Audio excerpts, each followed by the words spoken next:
हाँ, स्वामी प्रसाद मौर्य इस वक्त हमारे साथ जुड़ रहे हैं, उनकी भी सीट का चयन हो गया। स्वामी प्रसाद मौर्य जी, एक तो हम लोग आज बहस कर रहे हैं सर यूपी में योगी जी के पुलिसिया दाव पर, इस पर आपका कमेंट, जिसके बाद आपकी उम्मीदवारी पर चर्चा करेंगे, क्योंकि कहा यह जा रहा था कि पडरौना में आप लड़ेंगे। आपने उस दिन भी मुझसे कहा था आप लड़ेंगे आरपीएन सिंह के खिलाफ, लेकिन आपकी तो सीट बदल दी गई।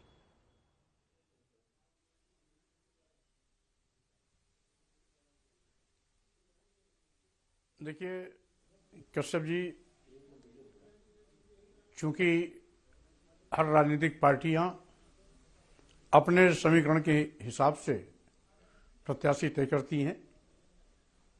समाजवादी पार्टी के राष्ट्रीय अध्यक्ष अखिलेश यादव जी ने जनपद कुशीनगर के फाजिलनगर विधानसभा से मुझे प्रत्याशी बनाकर फाजिलनगर विधानसभा और वहां की जनता का सेवा करने का अवसर दिया है। इसके लिए मैं उन्हें बधाई देता हूं। और ये राष्ट्रीय अध्यक्ष जी का जो भी निर्णय है उसका स्वागत है, क्योंकि वैसे भी मेरी कर्मभूमि और कार्यक्षेत्र पूरा उत्तर प्रदेश रहा है। आज से नहीं, पिछले 40-42 साल से संगठन के विभिन्न पदों पर रह करके मुझे पूरे प्रदेश में हर जगह कार्यकर्ता बनाया है। हर जिले में हमारे 1500 कार्यकर्ता अलग से रहते हैं। हर विधानसभा में पार्टी संगठन की ताकत अलग से रहती है। इसलिए हमें जहां से भी तय कर दिया जाता हम उसका स्वागत ही करते और जाकर के मजबूती से चुनाव लड़कर के जीत के आते भी। इसलिए इस पर हमें कोई आपत्ति नहीं। राष्ट्रीय अध्यक्ष जी के निर्णय का स्वागत है और उनको बधाई है। हाँ, उनको बधाई। चलिए ठीक है सर, ये तो हो गई सार्वजनिक तौर से कहने वाली बात, लेकिन जरा मन में क्या है ये भी बताइए, क्योंकि आप पिछली बार वहां से विधायक थे। आपने उस दिन कहा था कि हाँ पडरौना में लड़ेंगे आरपीएन सिंह के खिलाफ, तो क्या हुआ? पार्टी को लगा क्या कि वहां पर मुश्किल है आपके लिए? आखिर फाजिलनगर क्यों पहुंचा? पहली बात तो आरपीएन सिंह जी प्रत्याशी अभी तक नहीं बने हैं और आगे भी नहीं बनेंगे, क्योंकि आरपीएन सिंह जी कितने कमजोर नेता हैं हम अच्छी तरह जानते हैं। और रही बात, हमारे लिए पडरौना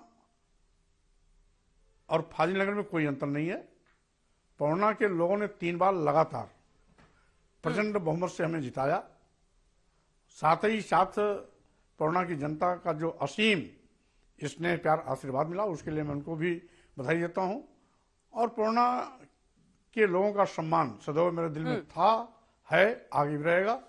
रही बात सेवा भाव से प्रदेश के किसी भी क्षेत्र में जाना है, वो हमारे लिए अटपटा नहीं है। वो हमारे जीवन शैली का एक हिस्सा है। इसलिए हम जिस तरीके से पडरौना विधानसभा क्षेत्र में अपने 3 साल के कार्यकाल में दर्जनों बड़ी विकास योजनाओं से जोड़ करके बड़े पैमाने पर अन्य विकास कार्यों को संपादित किया, वहां की जनता के अपेक्षाओं की कसौटी पर खरा उतरा, उसी प्रकार से हमारी कोशिश होगी। सुनिए ना स्वामी प्रसाद मौर्य जी, स्वामी प्रसाद मौर्य जी, वो जो टनक आपकी आवाज में खनक एक हम लोग सुनते थे, वो मतलब माफ कीजिएगा अगर मैं गलत हूं तो बोल दीजिएगा, लेकिन जो खनक दिखती थी आपकी आवाज में वो आज थोड़ा मिसिंग है। तो थोड़ा कहीं मायूसी ऐसा लग रहा है, आपकी आवाज से लग रहा है। अभी वो खनक भी आएगी, अगर आप छेड़ेंगी तो खनक भी आएगी, और बहुत सरलता पूर्वक से पूछेंगी तो मेरी आवाज भी बड़ी सरलता से जवाब जाएगा।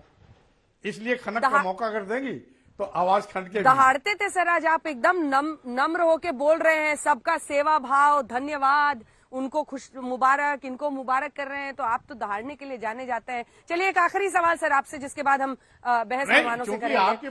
पुलिसिया दाव जिसमें असीम अरुण विनम्र है, इसलिए उत्तर भी विनम्र जा रहा है।